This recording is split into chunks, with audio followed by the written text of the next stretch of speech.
अस्सलाम वालेकुम व्यूअर्स, ये मुफ्ती तारिक मसूद को देखें। वो खान साहब का खिताब कैसे सुन रहे हैं, कितने सुकून के साथ वो खान साहब की बातों का किस तरह मज़ा ले रहे हैं और वो महसूस हो रहे हैं उन बातों से।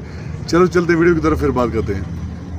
तो नबी की सुन्नत पे तो वो गैर चल रहे हैं, मगरबी लोग चल रहे हैं, वो आगे निकल गए हैं। और मुसलमानों का हाल देखो।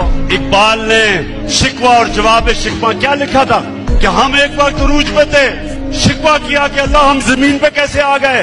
फिर जवाब शिकवा में बताया कि जब आप अरूज पे थे तो आप मोहम्मद सल्लल्लाहु अलैहि वसल्लम की सुन्नत पे चलते थे।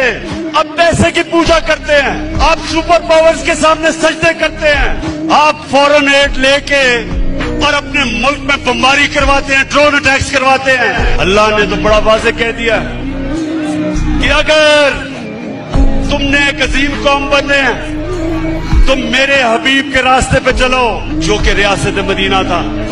सुन लीजिए मुफ्ती तारिक मसूद किस तरह सुन रहे हैं जो खान साहब कह रहे हैं कि हमारे नबी के जो काम थे, जो उनकी सुन्नत है या उनका जो तरीक़ेकार है वो गैरों ने अपनाया, हमने वो तरीक़ेकार छोड़ दिया। इसकी वजह से हम लोग ख्वार हो रहे हैं, जलील हो रहे हैं, इस दुनिया में कितने पीछे हो गए। वो आगे निकल गए, हम लोग पीछे चले गए। तो वो मुफ्ती साहब कैसे सुन रहे हैं बातें, जैसे कोई बड़ा आलिम दीन जो बात कर रहा वो उसी तरह सुन रहे उसे।